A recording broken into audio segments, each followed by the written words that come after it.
Aí ele vai carregar, ele carrega na minha página. Já estamos no ar. Agora normalmente eu tenho um computador aqui do meu lado que eu fico controlando as entradas e os acessos, né? Ver o que está acontecendo. Nós já estamos no ar.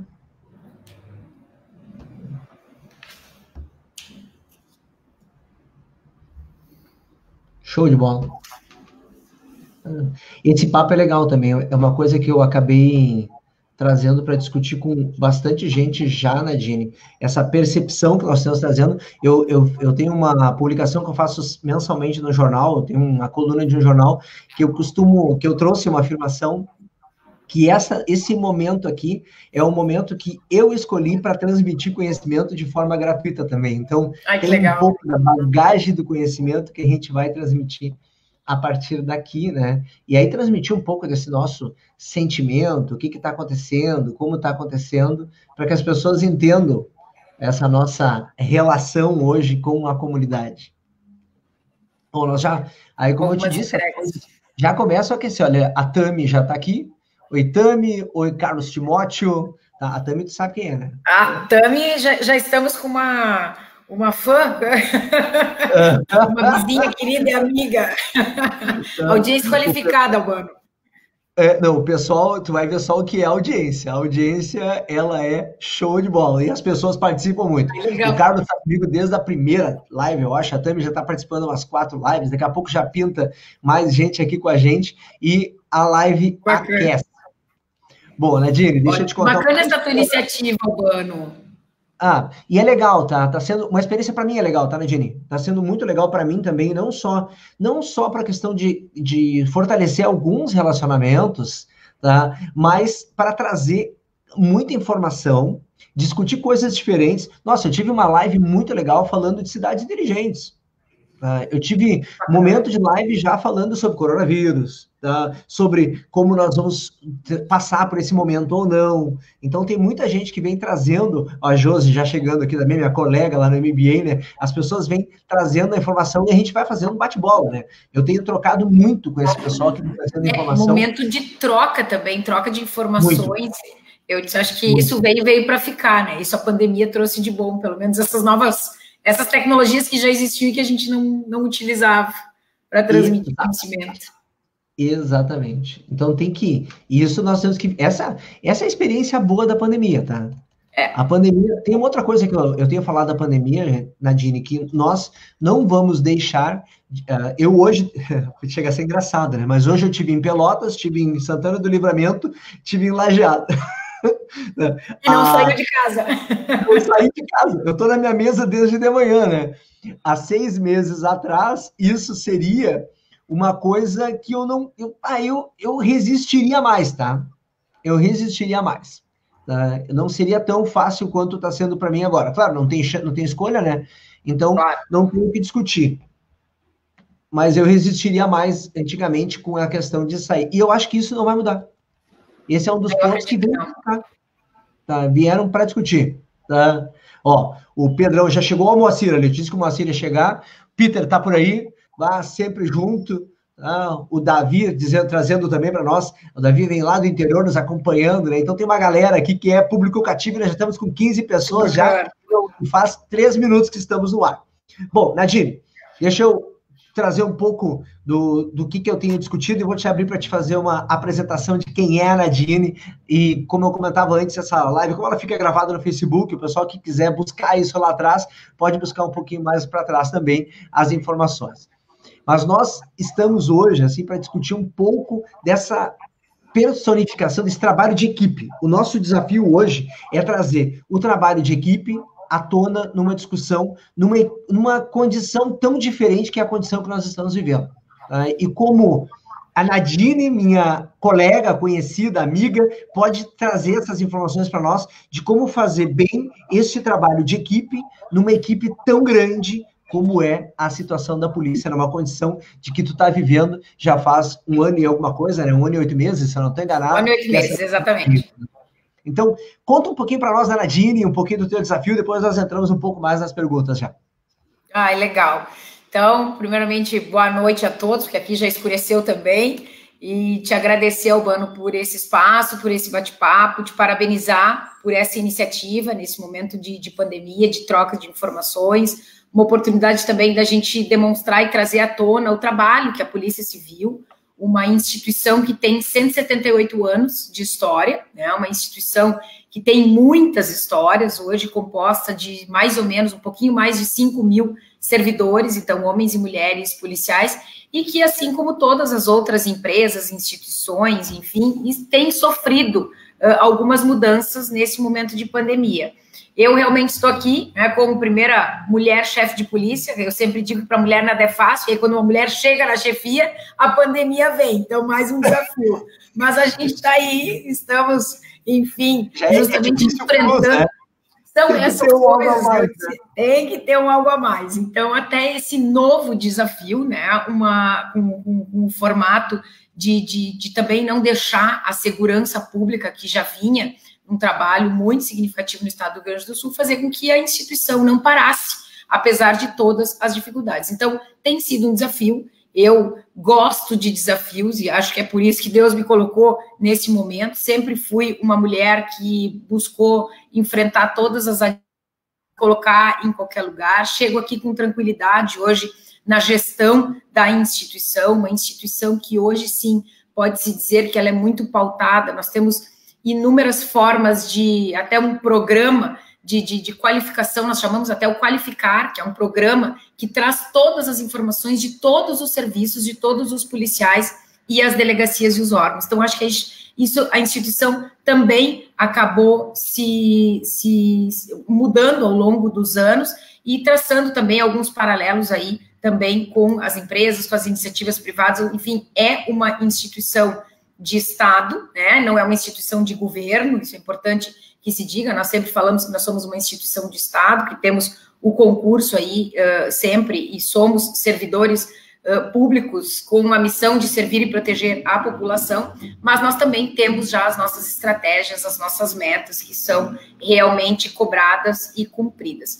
Então, assim, inicialmente digo que estar aqui nessa condição hoje de gestora é um prazer, tenho o maior orgulho de dizer que estou representando a todos esses policiais civis. É um desafio diário, obviamente, mas eu tenho aqui, nós já somos nós somos departamentos, 12 diretores, então, de departamentos dentro da instituição, que acabam auxiliando nessa gestão. Para mim, que venho do interior, né, Albano, que gosto muito desse contato, esse momento está sendo um pouco complicado, porque essa questão do contato físico, as conversas, eu acho que a liderança também requer essa proximidade. Mas, por outro lado, nós aprendemos com a pandemia também trazer essa proximidade através dessas ferramentas, né? As nossas ferramentas que estão me permitindo fazer com que eu converse com todos os meus regionais do interior, sem aquela presença física,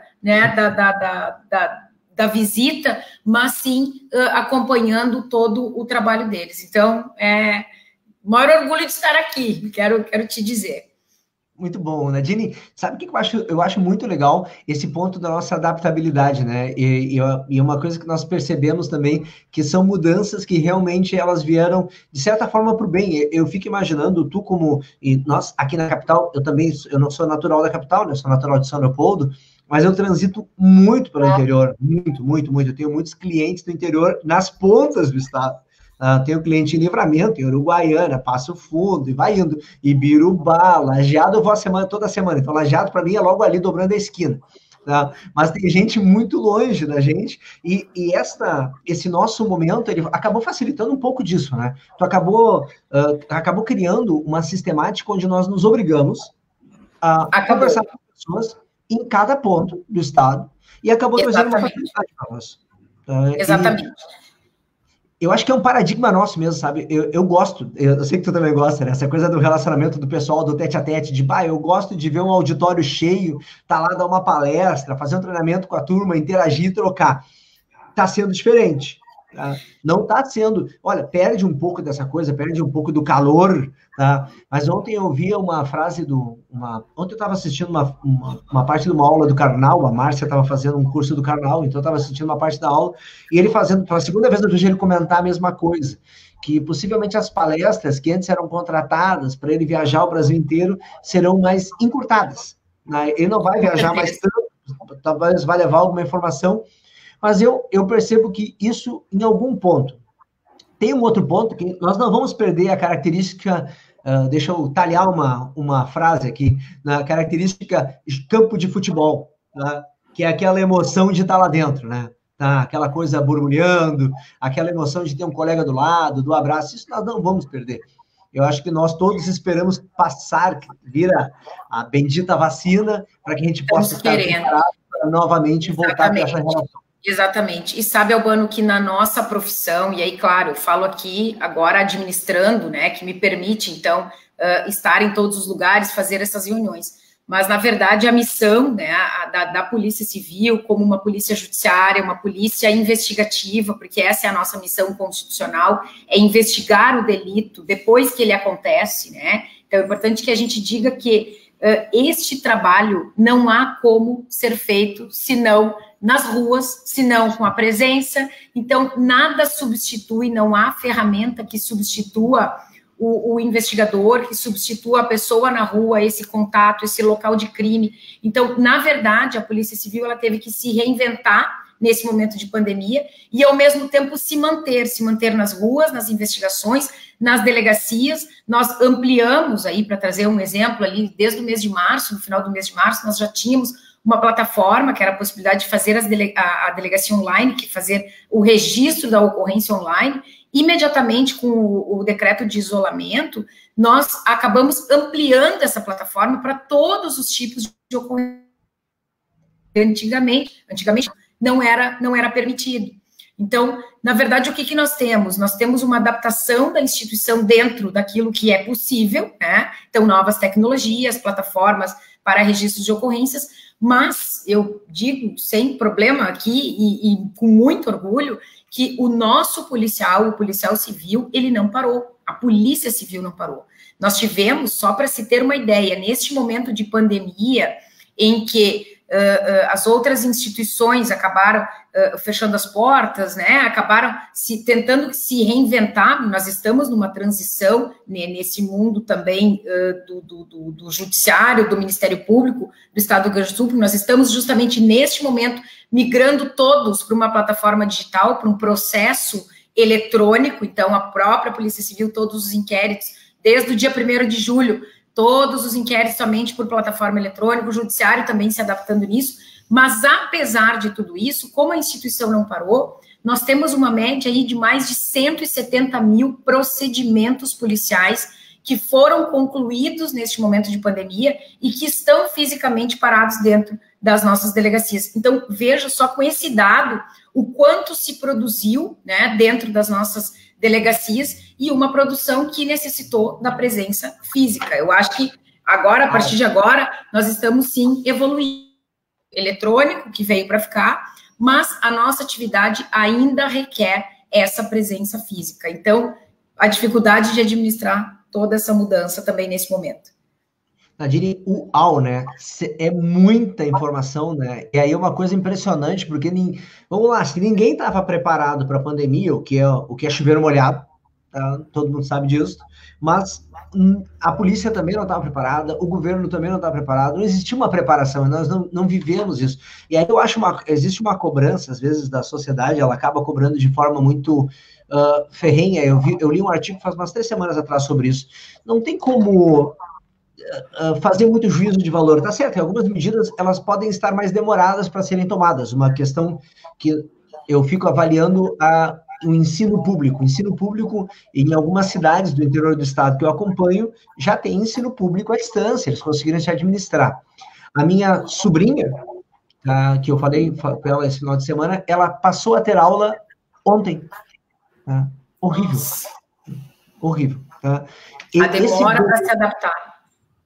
Esse delay, para mim, ele é frustrante, tá? Esse delay é frustrante. Essa foi a nossa preocupação, adaptar os nossos sistemas a uma modernidade, né? Nós acabamos imediatamente adaptando, porque a população não deixa de ser vítima, a população acessar os nossos sistemas, muitas vezes não tem como chegar num balcão de uma delegacia, por exemplo, para fazer o registro da ocorrência policial, então se abriu também possibilidades até de denúncias via WhatsApp, que era algo que, se conversássemos no ano passado, né, nós diríamos, não é possível fazer uma denúncia por WhatsApp, porque quem é que vai ficar controlando esse WhatsApp por 24 horas? Bem, nos reinventamos também nesse sentido, hoje existe um policial 24 horas, né, uma equipe especializada para receber. Então, são novas ferramentas que já estavam, muitas delas, presentes na nossa vida, mas que, na verdade, nós não tínhamos como, nós não rompíamos, eu acho, essa possibilidade, não admitíamos, né, uma evolução na área da segurança pública também, nesse sentido. Aí é uma coisa que eu acho, nós temos algumas restrições, e são necessárias ter algumas restrições,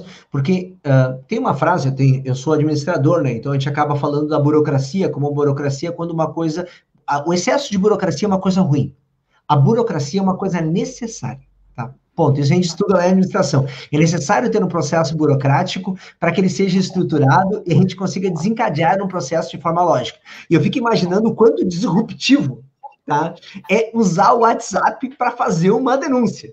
Exatamente. O quanto isto pode ser... E aceitar, e fazer com que o policial aceite que ele, lendo um WhatsApp, ele tem que agir a partir daquele...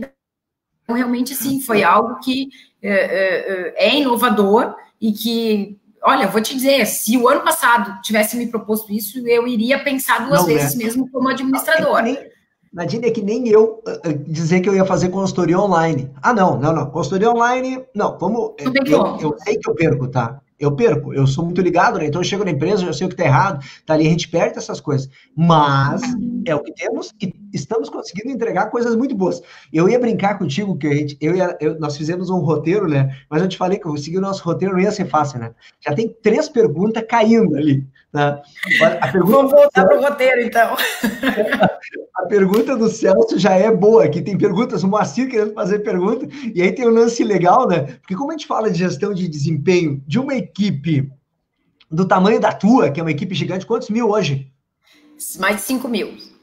São 5 mil pessoas numa equipe, né? Eu acho isso, Nadine, e aí não é uma equipe de 5 mil pessoas que tu trabalha como 5 mil profissionais, não desrespeitando qualquer classe aqui, né? Mas tu tem um trabalho intelectual envolvido.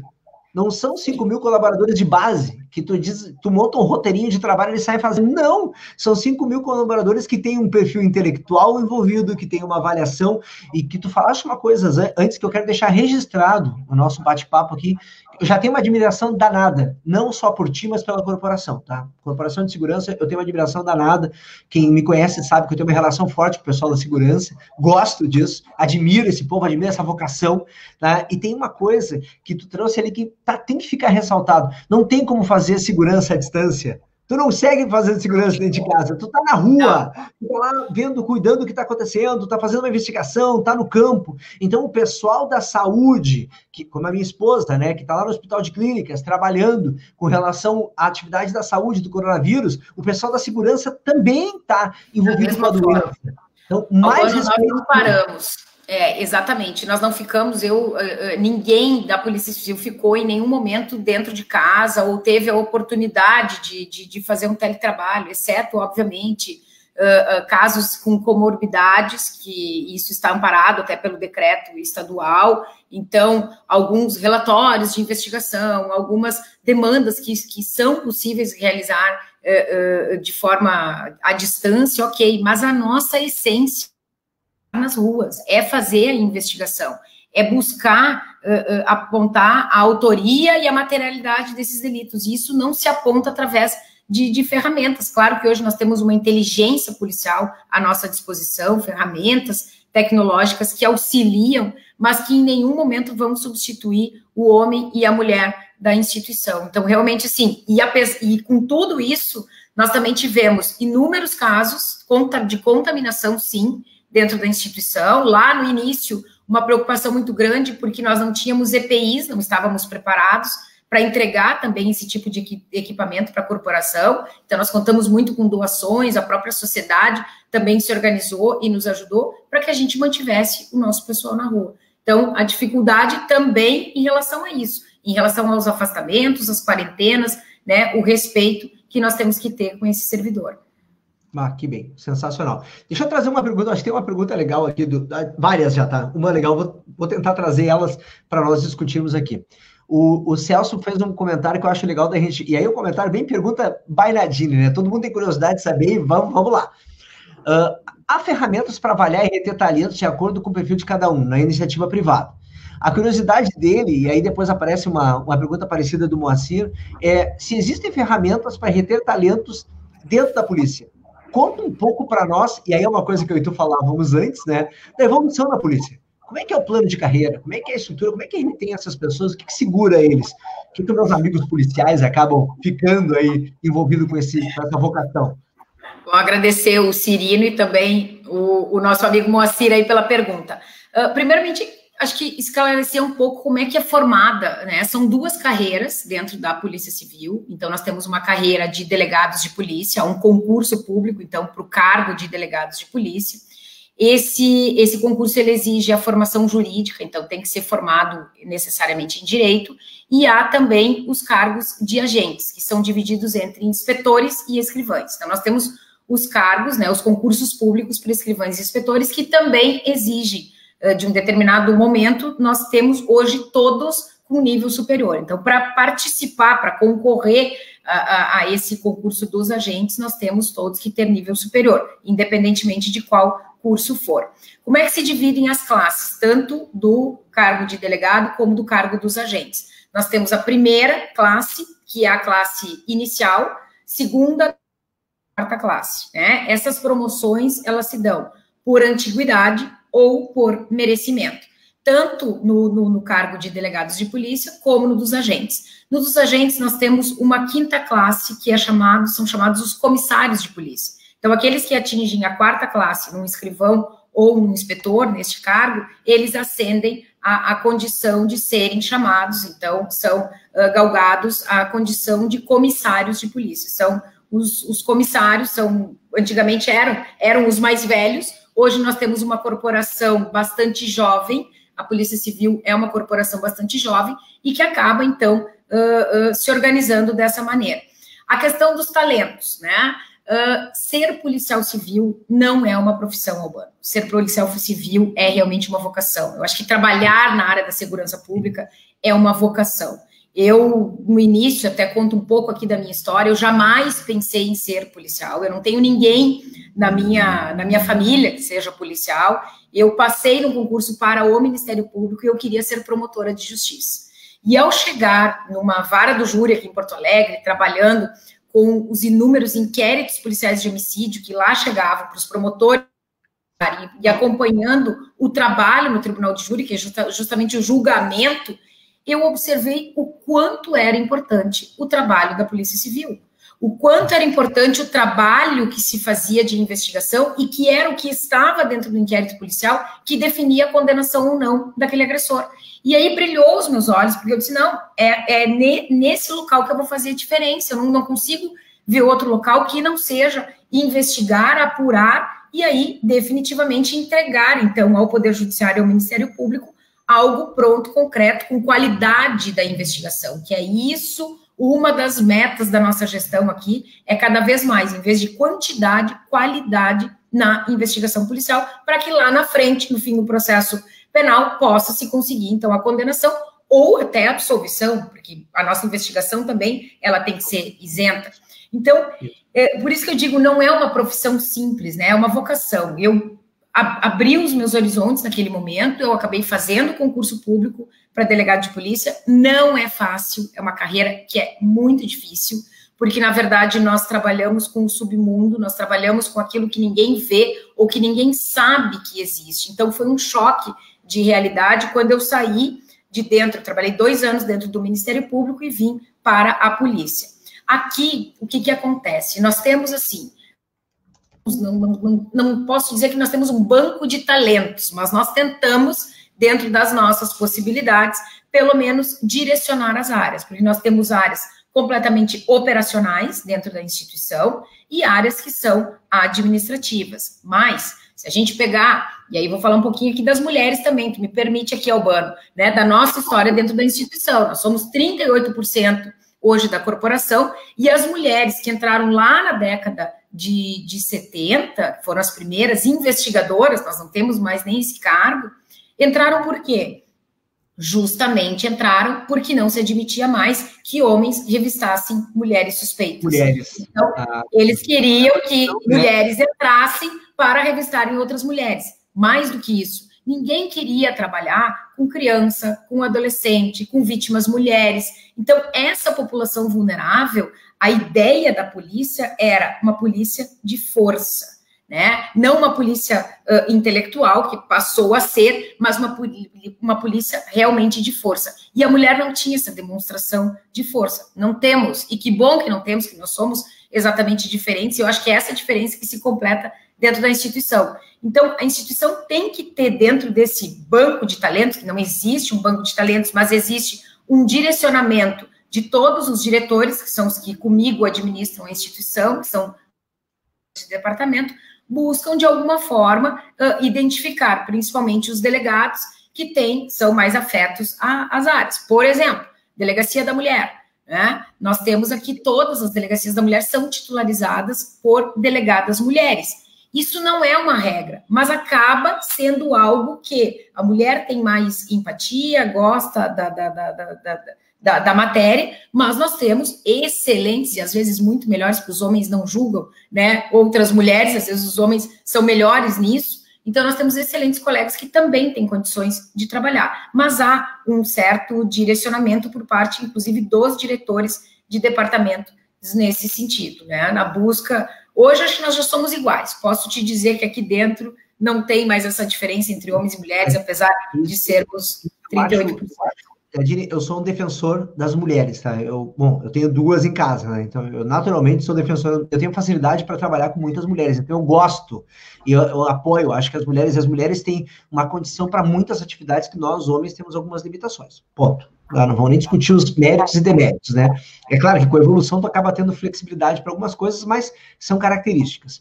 E aí eu vou te trazer uma outra pergunta que eu acho legal ali a pergunta do Moacir. O Moacir queria saber, e aí tu falou sobre isso e passou batido, e eu quero que volte nesse assunto, porque isso é legal, porque isso tem a ver com a gestão. Que indicador de produtividade tem na polícia? Que mecanismo avalia a competência técnica e o comportamental da equipe? Como é que tu olha para... Porque tu falaste em produtividade, tem que fazer entrega, tem que fazer controle, tem que fazer gestão, tem que olhar os números. Como é que tu olha esses números?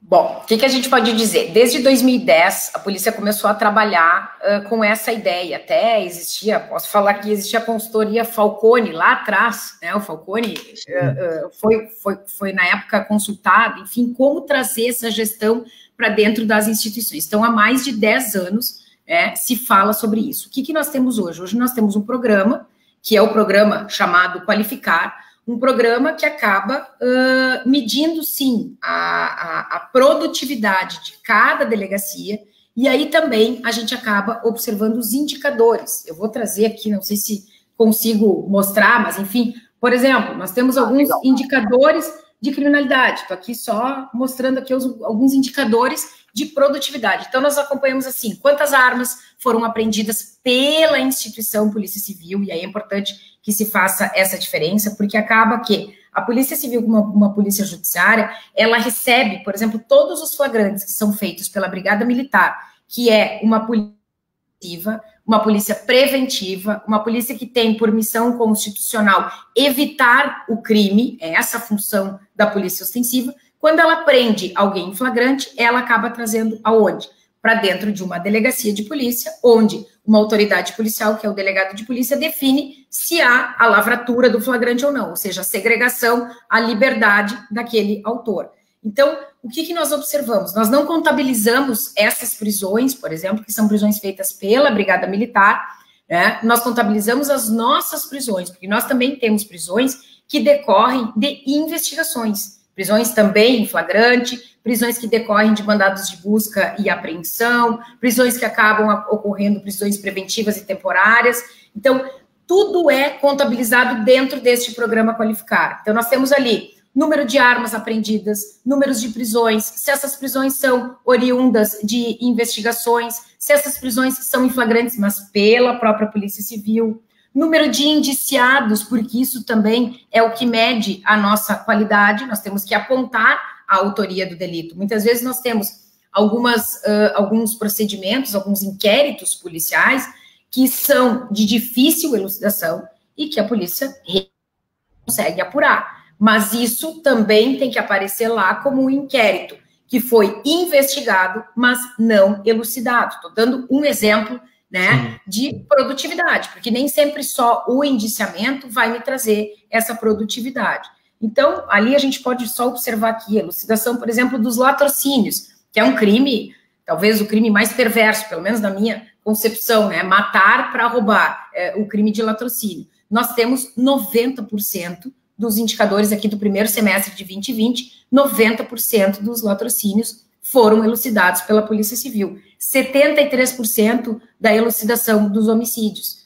Então, são indicadores que me trazem, né, pelo menos me fazem com que eu observe e verifique o que cada delegacia está fazendo, o que cada departamento está fazendo. Então, nós contabilizamos ali número de mandados de busca e apreensão também realizados, as operações policiais, né, o nosso grande, e aí a dificuldade também do momento, como é que tu reúne 200, 300 policiais dentro de um único local para fazer um briefing de uma operação policial? Não fizemos mais isso durante a pandemia. Nós acabamos chamando um por equipe para que pegasse o envelope e fizesse, levasse adiante com a sua equipe. Então, são indicadores, né, que a polícia estabelece e que há uma obrigatoriedade de preenchimento por todos os órgãos policiais. Que legal, Nadine. Nadine, tem uma coisa que me, assim, ó, me surpreende. Eu vou te contar um pouco de história de uma coisa que tu falaste do Falcone. Eu vou te remeter para um tempo que tu não estava na polícia ainda, possivelmente, né? Eu acho que isso foi em 94. 16 anos. Eu estou há 16 anos. Tá, 16 anos. 16, 94 foi? Não. Não, foi 2004. Entrei em 2004. Tá. Em 94, 96, eu tive uma grande oportunidade, porque era muito legal, eu era bastante envolvido no programa Gaúcha de Qualidade e Produtividade, bastante envolvido com muitas frentes de trabalho, e aí numa das frentes de trabalho, o governo estava puxando uma frente que eu achava muito legal. Eu gosto, a administração pública é uma coisa que eu respeito também, tá? Respeito no sentido de, é um cargo que tem que entregar meta, que tem um trabalho, tem um desafio. E o governo, na época, ele criou um programa chamado PQAP, Programa de Qualidade da Administração Pública, que mais tarde, alguns indicadores que o Falcone trouxe ali, que tu tem trabalhado aqui, eles são possivelmente muitas coisas daquela época também já tinham. E eu tive a oportunidade, Nadine, de avaliar a delegacia de Sapiranga. Eu fui destinado para fazer uma avaliação de qualidade e produtividade da delegacia de Sapiranga. E foi um negócio muito legal, muito legal. Depois, anos depois, eu fui ter uma empresa em Sapiranga, conheci o delegado e tal, mas eu aprendi o que são as zonas quentes, áreas de calor, onde eram as zonas de apreensão. Eles tinham um mapa, guria, eu tirava um sarro, eu brincava. Isso também. Muito bem controlado, porque ela tinha um mapa na parede da cidade, e eles tinham adesivado, Nadine, tudo manual. Que respeito que eu tenho por esses caras, porque a gente sabe da limitação de recurso, tá? E aí eles tinham tudo coladinho com durex na parede, para trazer a zona de calor numa parede pintada à mão. Da investigação policial, dentro da sala de investigação. Geralmente as salas de investigações são assim, Cara, que coisa legal. Albano, isso é comprometimento de cada policial, porque esse programa, por exemplo, Qualificar, que eu falo, é a produtividade do que, realmente, do que eles fazem, né? Agora, tu está citando, por exemplo, a questão das investigações, que é o nosso foco. Nós temos que saber onde é que estão as facções, nós temos que utilizar a inteligência, né? Esse mapa de calor que tu falaste lá em 94, hoje nós já transformamos, né? Nós já temos as nossas áreas de inteligência, um gabinete de inteligência que acaba fazendo esses mapas de calor e mostrando, então, para os diretores de departamento, e principalmente a rede de inteligência. Então, nós temos um gabinete de inteligência, as nossas DIPACs, que nós chamamos, que são as divisões de inteligência, e os CIPACs, que são os setores. Então,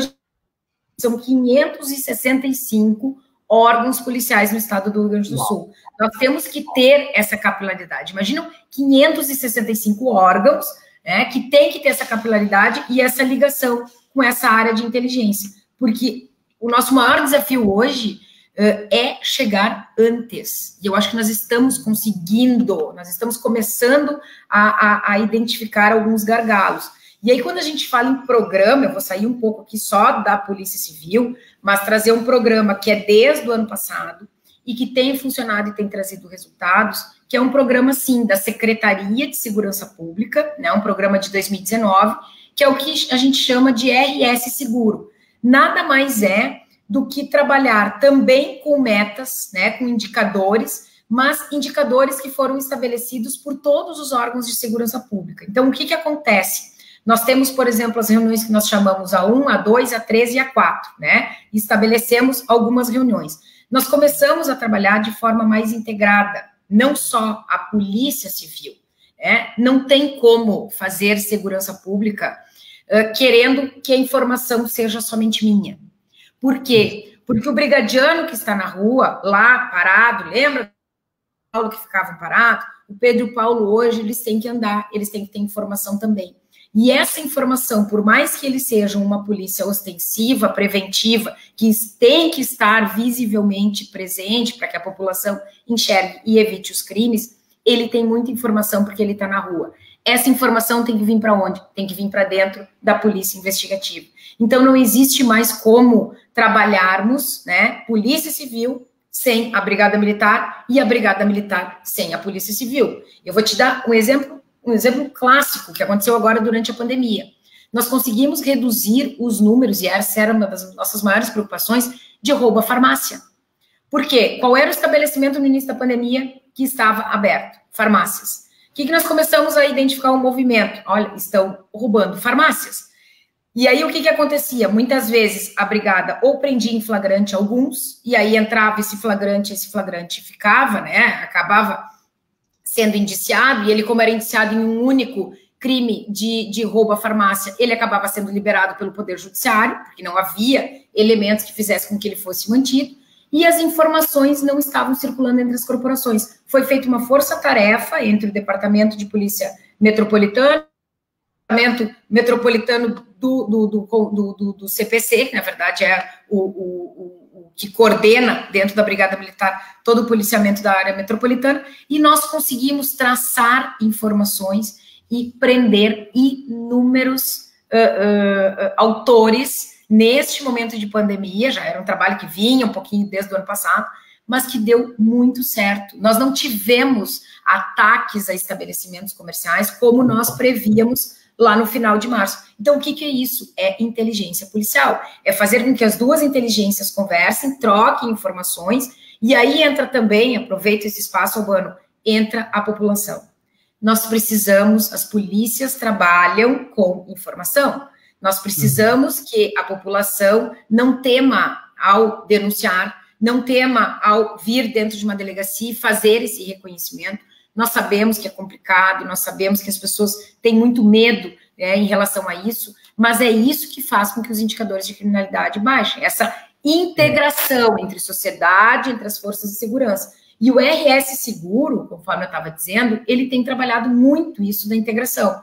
Nós pegamos no mapa do Rio Grande do Sul quais são os 18 municípios com maior índice de violência. No CVLI, que nós chamamos crimes violentos, letais e intencionais, nos homicídios, porque em qualquer lugar do mundo, para medir se uma cidade, um país é seguro ou não, se pega a taxa de homicídios versus o número de habitantes. E nós tínhamos aqui no estado do Rio Grande do Sul, quase, o Brasil era 30 a cada 100 mil habitantes. Então, assim, no estado do Rio Grande do Sul, nós tínhamos um número gigantesco de homicídios. E nós começamos, desde o ano passado, com esse controle das áreas, fazendo reuniões regionalizadas. Então, é o delegado de polícia da cidade de Caxias do Sul, vou dar um exemplo, né? São 18 municípios. E aí, junta numa mesma mesa, todos os meses, o delegado, o capitão da cidade, o bombeiro, todas as forças de segurança, e agora ainda agregando o Ministério Público e o Poder Judiciário,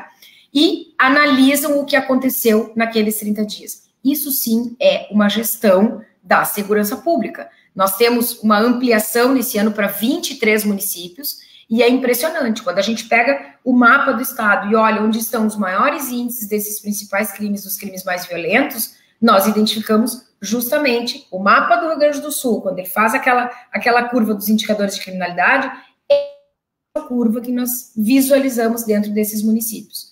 Hoje, já com 23 municípios. E aí, essas reuniões mensais que acontecem no município, depois na região, depois em nível de direção, então é a chefe de polícia, o comandante da brigada, com o secretário de segurança, e no final, todos juntos, coordenados pelo governador. Então, todos os meses, nós temos uma reunião do RS Seguro, em que o governador analisa ali e diz, olha, qual foi o município desses 23 que saiu fora da curva? Tal município, eu quero uma explicação.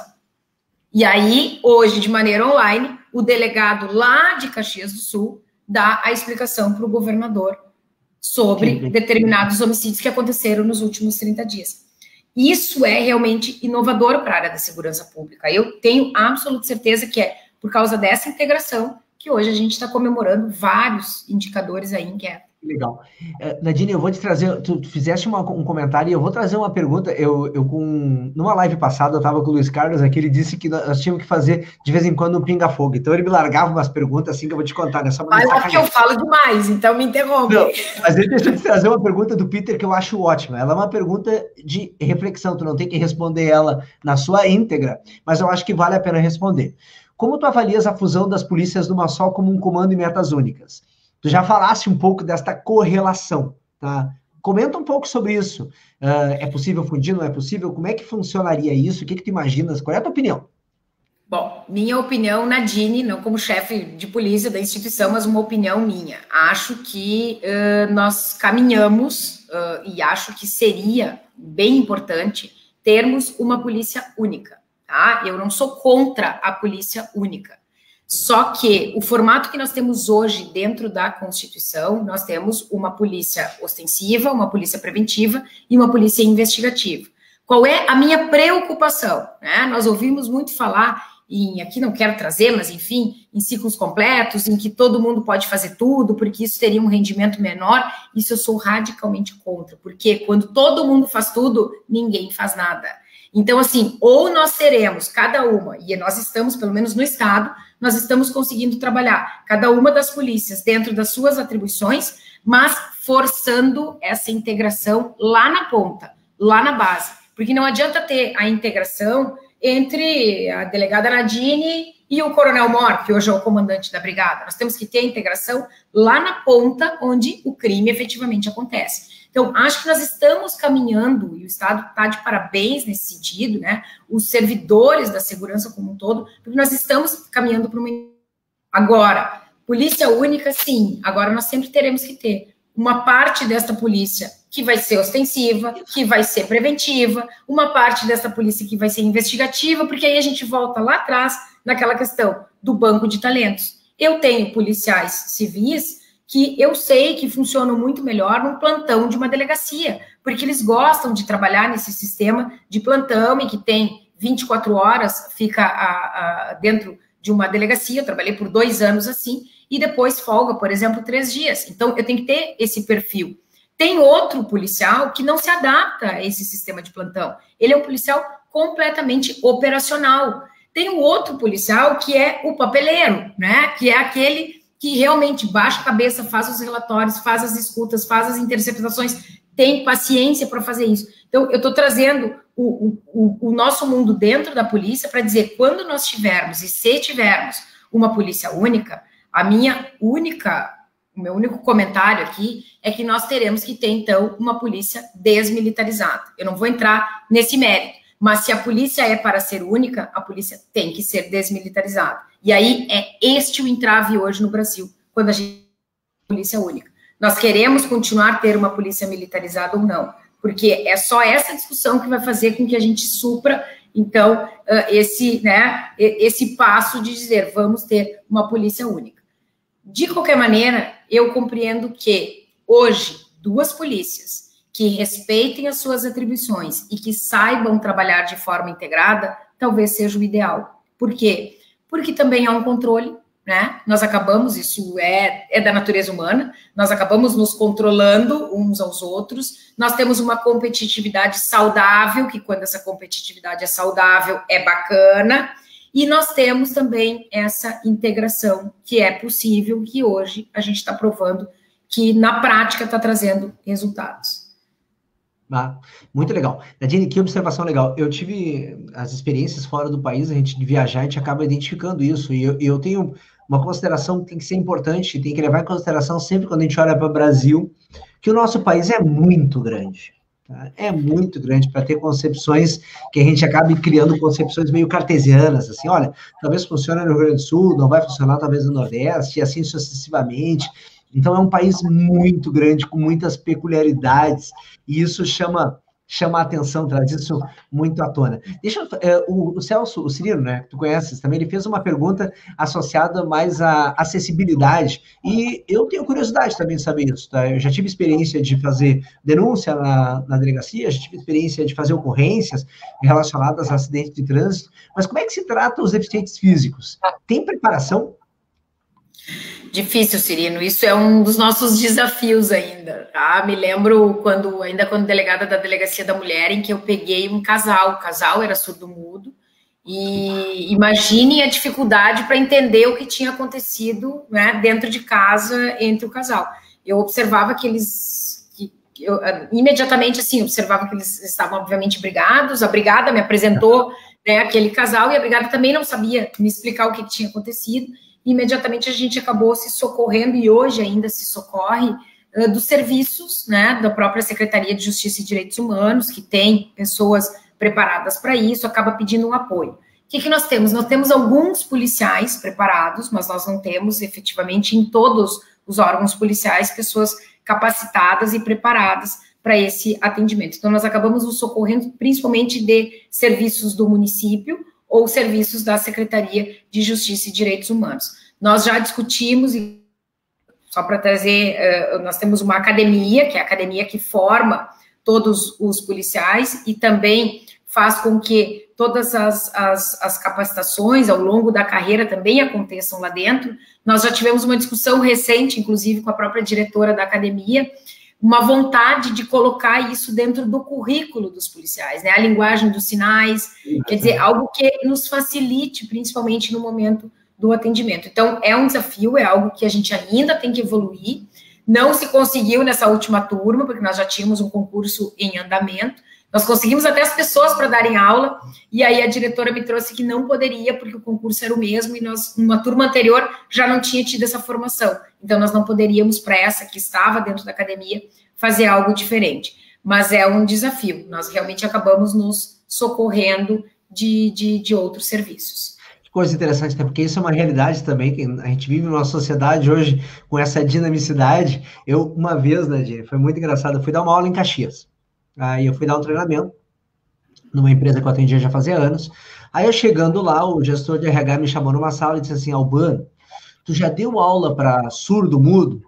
Aí eu participei de um projeto no SESI, eu treinei em atendimento todos os funcionários do SESI no ano nós estamos em 2014 e 15. Tá? Foi um ano muito legal, porque as pessoas que eu treinei, todas, boa parte delas tinha alguma deficiência. Então, ou faltava fala, ou era surda, ou não tinha um braço, ananismo, tinha muitas deficiências. Aquele ano foi especial. As pessoas eram especiais, elas estavam no atendimento dos testes.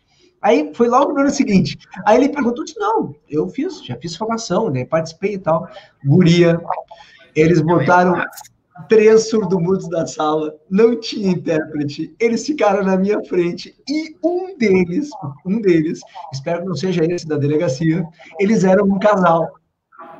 E eles trabalhavam na empresa, era um casal, e eles tinham uma briga na empresa, porque aí as coisas engraçadas da peculiaridade dessa situação. Eles trabalhavam no setor de prensas, bagulheiro, um numa ponta da prensa e outro noutra, quase 50 metros de diferença, e eles se viravam para conversar.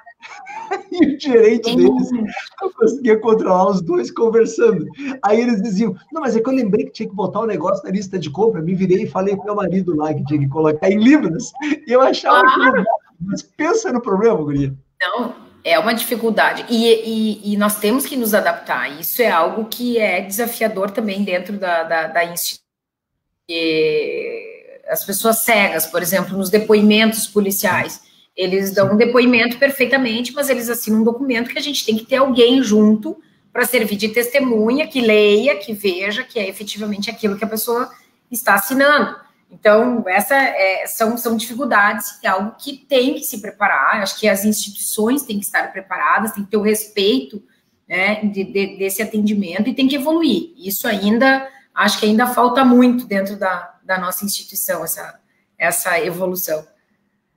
Show. Deixa eu fazer um comentário. Nós falamos um pouco antes da live disso, né? Nós temos. Hoje é um dia especial, a gente sabe que não é o dia exatamente comemorado dentro da Polícia Civil, mas eu ainda tinha um dos meus colegas oficiais que estavam aqui na escuta, que o comentário dele foi: para ti, a minha melhor continência, tá, Nadine?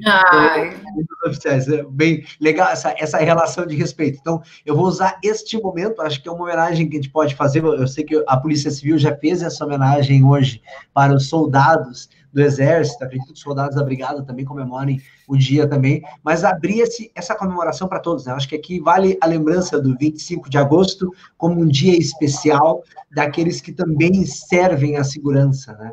E super legal tu esclarecer essas coisas de diferença das duas frentes. Eu gostei muito do teu comentário para a pergunta do Peter. Eu acho que ele tem todo o sentido do mundo. Nós temos que ter uma característica.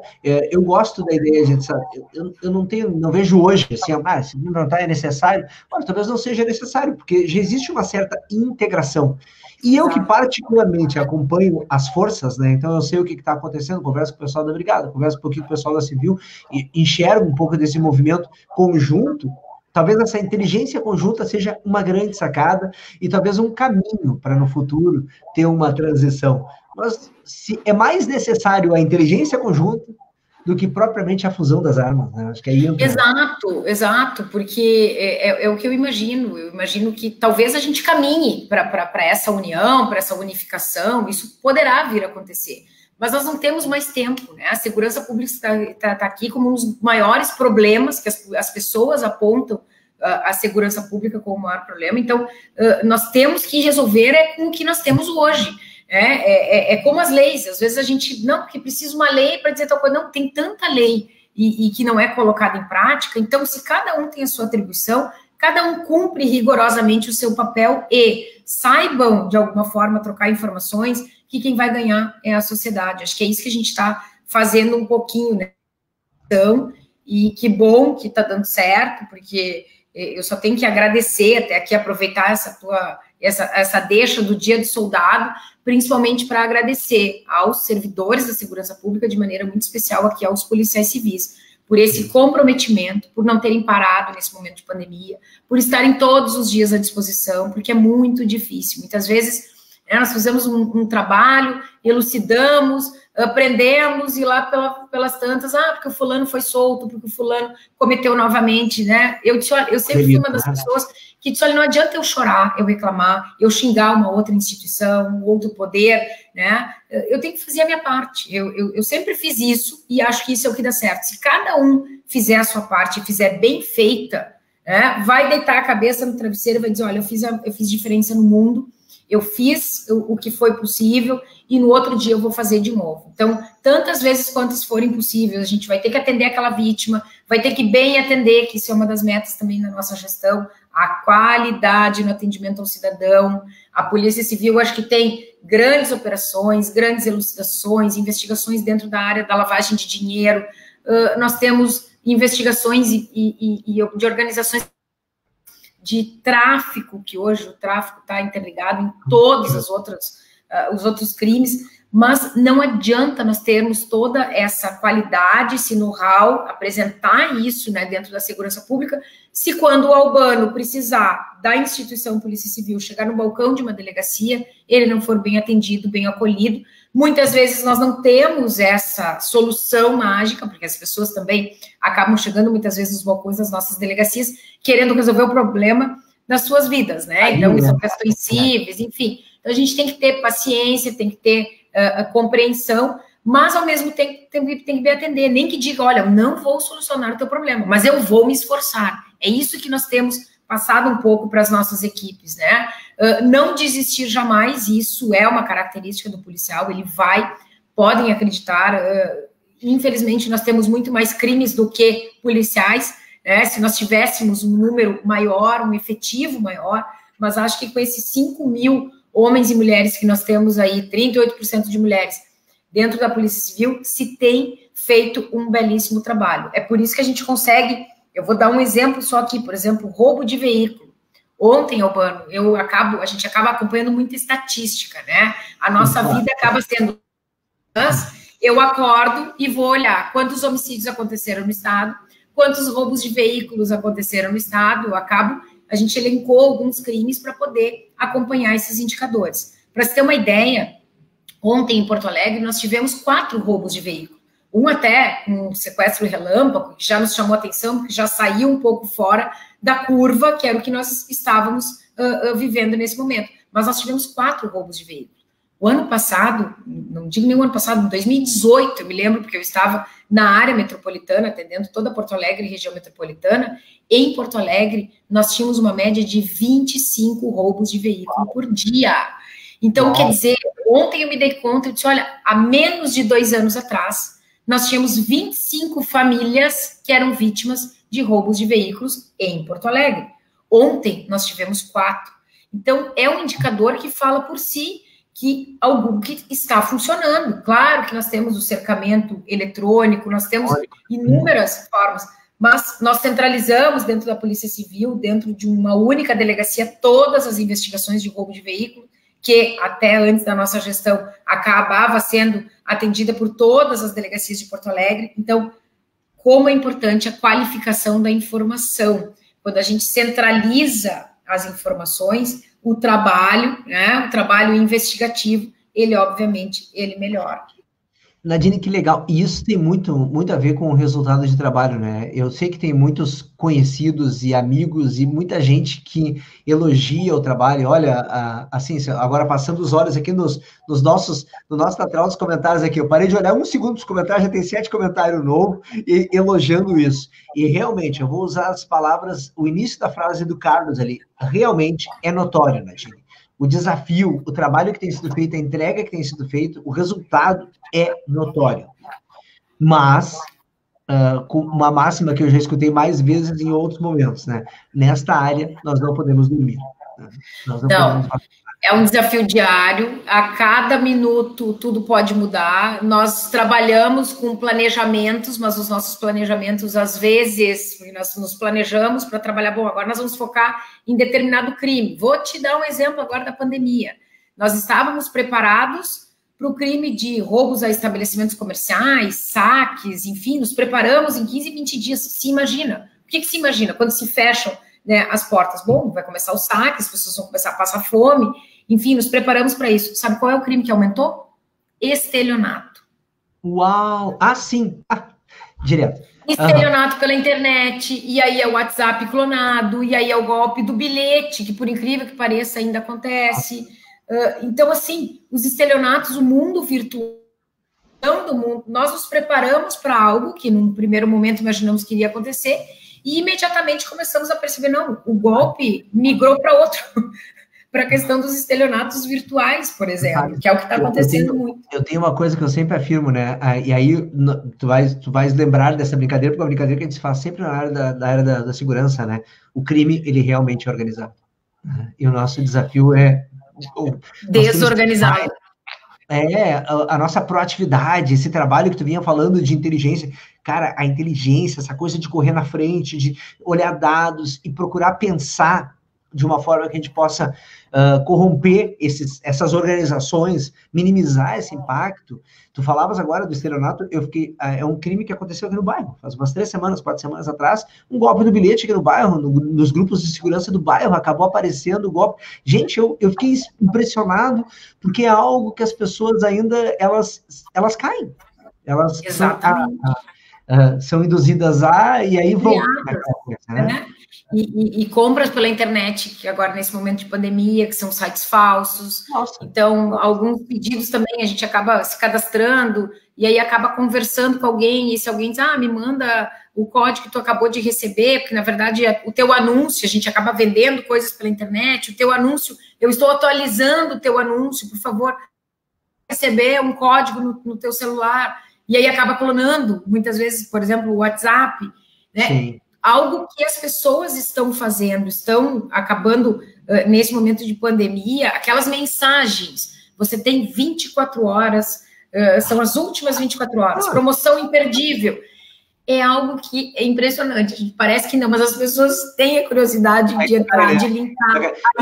Aí, cara. Hoje mesmo eu recebi 2 faturas de uma companhia telefônica. Perfeito no e-mail, né? Perfeito. E daqui a pouco a gente olha e diz, será que eu não estou devendo isso mesmo? A gente veio preocupado, nem ter telefone, né? Mas... Certamente isso é algo que a gente tem que cuidar. Eu vou trazer 2 pinga-fogo ali de novo, né? 2 perguntas, da Tami e do Moacir. A Tami pergunta de um efetivo ideal, tá? Se existe um efetivo ideal. E o Moacir, o papel da polícia, da iniciativa privada no apoio à polícia. Eu acho que dá para responder os 2 aqui. Efetivo ideal mais iniciativa privada. O que tu achas disso? Efetivo ideal. Precisamos, sim, mais servidores. Nós temos dentro da Polícia Civil, pelo menos da área administrativa, nós teríamos que ter no mínimo 9.500 policiais civis, né? Então nós temos 5.000. Esse seria o nosso efetivo ideal, mas longe, o Estado não tem, infelizmente, nem condições hoje de ter isso. Então, por isso entra a inteligência policial, esses planejamentos de integração de forças, para que a gente possa dar o resultado no tamanho de 9.000 servidores. Então, esse seria o efetivo ideal. E a pergunta do Moacir foi sobre... Desculpa, o papel da iniciativa privada. Iniciativa privada hoje é fundamental para a Polícia Civil. Vou trazer aqui um exemplo, por exemplo, dos últimos investimentos que nós tivemos. Vou trazer o exemplo do Instituto Cultural Floresta, que fez um movimento e acabou arrecadando. Isso virou uma lei uma lei estadual. Hoje nós temos um plano de incentivo à segurança pública, o PSEG, e é justamente este plano que nos próximos dias, se tudo der certo, nós vamos poder demonstrar que são justamente empresas, né, a iniciativa privada que acaba trocando em troca do ICMS do Estado, focando para a área da segurança pública, e isso é a redenção da segurança pública. Talvez, se isso efetivamente der certo, as comunidades se organizarem, olha, tais empresas vão doar tanto de ICMS para compra de tantas viaturas para a Brigada Militar, tantas viaturas para a Polícia Civil, porque é isso que hoje nós precisamos de investimento. Nós precisamos de equipamentos de segurança, equipamentos de inteligência e também investimentos nessa área. E hoje a iniciativa privada realmente são os grandes parceiros. Acho que tem que ter uma aproximação cada vez maior das forças de segurança com a iniciativa privada, principalmente através desse projeto do PSEG. Tá, Nadine, assim, ó, são 7h05, a minha combinação contigo era 1 hora, tá? O Facebook tem uma vantagem que ele te deixa falar mais de 1 hora. O Instagram te derruba. Quando eu fazia live no Instagram, eu tava no meio de uma conversa e, puf, caiu a live. Acabava. O Facebook tem essa vantagem. Mas por uma questão até de respeito da nossa audiência, do nosso bate-papo aí, para não ficar uma coisa muito maçante, embora esteja maravilhoso o papo, tá? E se eu deixar o pessoal ficar perguntando o tempo todo aqui, nós vamos ficar respondendo questões, e aí começa a aquecer as questões. Vamos puxar para 2 itens ainda do nosso roteiro, que eu queria te questionar.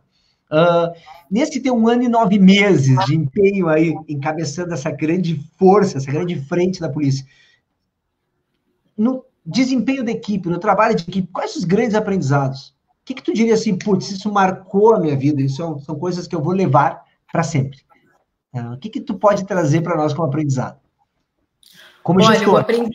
Como gestor, nós temos que tomar decisão, a gestora tem esse papel, acho que isso é um aprendizado, assim, ter paciência, ouvir, né? Eu tenho muito essa questão da democracia, de ouvir, mas lá pelas tantas, sim, tem que decidir, né? Isso nós temos muito até na nossa profissão, nós decidimos diariamente, nós decidimos sobre a vida, né, de uma pessoa ou não, se vai ser preso ou se não vai ser preso, e dentro da administração, eu achei que isso fosse um pouquinho diferente, e não pode ser, porque senão a coisa não anda, né? Quando a gente fala da burocracia, você estava me falando da burocracia, aqui também a burocracia é muito grande, então, acho que dentro da gestão eu aprendi um pouco que se escutam, sim, nós devemos escutar as diversas vozes, né, de quem está do nosso lado, mas tem um momento em que tem que decidir, não adianta, né, isso, acho que a iniciativa privada tem isso, e dentro da segurança pública, dentro dos órgãos públicos, nós muitas vezes pecamos, né? Nós deixamos a coisa, porque sempre foi assim, né? Eu ouvi muito isso aqui como administrador. Não, mas por que tu quer mudar isso? Se isso sempre foi assim, né? Então, não, nós temos que mudar porque nós temos que evoluir, nós temos que romper, essa barreira de dizer que sempre foi assim.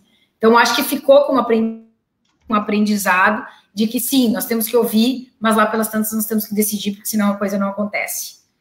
Tem uma máxima minha lá da minha vida pregressa no Exército que dizia que a pior decisão é a indecisão. Né? É verdade.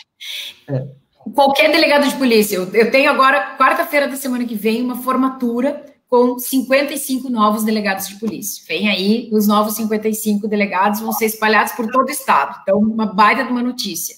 Eu fui dar uma aula para eles e a primeira coisa que eu disse, decidam, errado ou certo, mas decidam. Decidam. É isso que tem que fazer. Depois tu vai argumentar, né? Depois, claro que apitar o jogo depois do que o jogo acabou é fácil. Difícil é estar ali no meio e tomar uma decisão. Mas a nossa profissão é isso. Tem que decidir, mesmo que seja de maneira errada, mas tem que tomar essa decisão.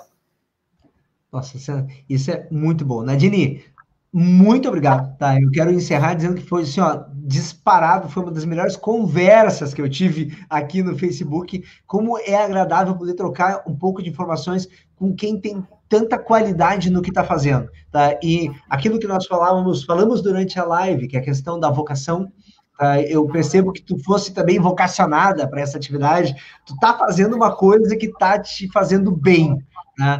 É desafiador, é disruptivo, né? É uma mulher ali, e eu procurei evitar de fazer esse tipo de comentário, porque eu já vi semana passada também comentando sobre isso, mas foi a primeira mulher, já é desafiador ser a primeira mulher, mas mais do que isso, é desafiador ser este profissional que está nessa cadeira, não apenas ser a mulher é a cereja, tá? E parabéns que, olha, eu tenho orgulho de te ver nessa cadeira. Essa frase eu ouvi de muitas pessoas que estão aqui em contato, me mandando WhatsApp, não parou aqui, o WhatsApp não parou, o Facebook não parou, tu realmente está de parabéns, tá? E a corporação está de parabéns. Eu acho que isso é uma coisa que a gente tem que compartilhar. A Nadine representa uma corporação, essa corporação, ela não dormiu, ela não dorme, tá? E o coronavírus, antes a Nadine não trouxe essa informação para aqui no nosso bate-papo, mas antes eu e ela falávamos da quantidade de pessoas que foram contaminadas, as pessoas que estão afastadas, o pessoal que está cuidando dos filhos em casa também com dificuldade, porque não tem aula, não tem escola, os familiares que estão sem serviço. Nós temos toda uma relação pessoal que é um bom papo. E assim, eu vou sacanear agora, né? Esse é um bom papo para uma próxima live.